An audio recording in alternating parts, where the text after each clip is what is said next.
জীৱনত দুই ধৰণৰ মানুহৰ পৰা দূৰত থাকিবা, ব্যস্ত মানুহ আৰু স্বাৰ্থপৰ মানুহ। কাৰণ ব্যস্ত মানুহে নিজৰ ইচ্ছা থাকিলে কথা পাতিব আৰু স্বাৰ্থপৰ মানুহে নিজৰ দৰকাৰ থাকিলে কথা পাতিব। গৰুৱে ঘাঁহ খাই গাখীৰ দিয়ে আৰু সাপে গাখীৰ খায়ো বিষ উলিয়ায়। গতিকে কি খাইছে সেইটো গুৰুত্বপূৰ্ণ নহয়, সমাজক কি দিছে সেইটোহে গুৰুত্বপূৰ্ণ। 3 দিন নোখোৱাকৈ থাকক, সমাজে আপোনাক নেদেখে। এদিন অন্যায় কৰক, সমাজে আপোনাক লৈ বিচাৰ দিব। সকলোৱে কয় ভাল পোৱা দিলে ভাল পোৱা পাবা, সকলোৱে কয় সন্মান দিলে সন্মান পাবা। আচলতে এই কথাষাৰ শুনিবলৈ ভাল লাগে, বাস্তৱত ভাল পোৱা দিলে সস্তীয়া ভাবিব আৰু সন্মান দিলে মূৰ্খ ভাবিব। বেছি কথাত সন্মান নষ্ট, বেছি আদৰত সন্তান নষ্ট, বেছি নেতাত দেশ নষ্ট, বেছি নিমখত তৰকাৰী নষ্ট আৰু বেছি ভাল পোৱাত জীৱন নষ্ট।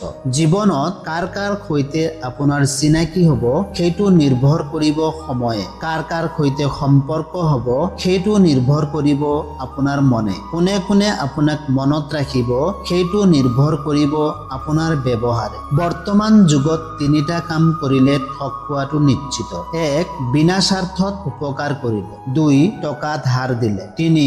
ভদ্ৰ ব্যৱহাৰ কৰিলে। দৰকাৰ হলে অকলে থাকক, কিন্তু মিছা হাঁহি, মিছা আশা, মিছা ভাল পোৱা এইবোৰৰ পৰা দূৰত থকাৰ চেষ্টা কৰক। সন্তানৰ বাবে বহু বেছি সম্পদ জমা নকৰি সন্তানকে সম্পদ গঢ়ক। সুশিক্ষিত আৰু আদৰ্শ সন্তানেই পৃথিৱীৰ শ্ৰেষ্ঠ সম্পদ। বয়সীয়াল লোকক সন্মান কৰিবা যেতিয়া তুমি যুৱক, দুৰ্বলক সাহস দিবা যেতিয়া তুমি শক্তিশালী, ভুল কৰিলে বুজাই দিবা যেতিয়া তুমি জ্ঞানী। কাৰণ এদিন তোমাৰো ভুল হ'ব, তুমিও বয়সীয়াল হবা, তুমিও দুৰ্বল হবা। মানুহক তুমি যিমানে উপকাৰ নকৰা কিয়, আপোনাৰ সামান্য ভুল হলে আপুনি কৰা সেই উপকাৰৰ কথা একেবাৰে মনত নাৰাখে। সৎ পথেৰে 1 টকা উপাৰ্জন কৰিবলৈও বহুত কষ্ট কৰিব লগা হয়, কিন্তু কাৰোবাক ঠগাই লাখ লাখ টকাৰ সম্পত্তি কৰিলেও সেইবোৰ মূল্যহীন।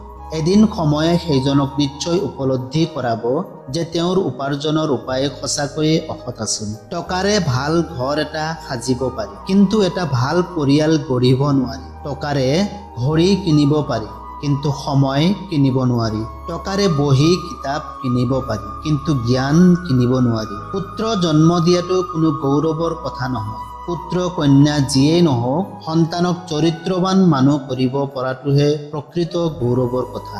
চিৰজীৱন টকা টকা কৰি কটাই দিব, এদিন দেখিব টকা বহুত হৈছে, কিন্তু উপভোগ কৰাৰ বাবে সময় আৰু নাথাকিব। জ্ঞানীজন ধনী নহলে আদৰ সন্মান নাপায়, আৰু অজ্ঞানীজন ধনী হলে আদৰ সন্মান সকলো পায়। এয়াই আজিৰ সমাজৰ বাস্তৱ নিয়ম। কুকুৰক 3 দিন খোৱালে 3 বছৰ মনত ৰাখে, কিন্তু মানুহক 3 বছৰ খোৱালে 3 দিনত পাহৰি যায়।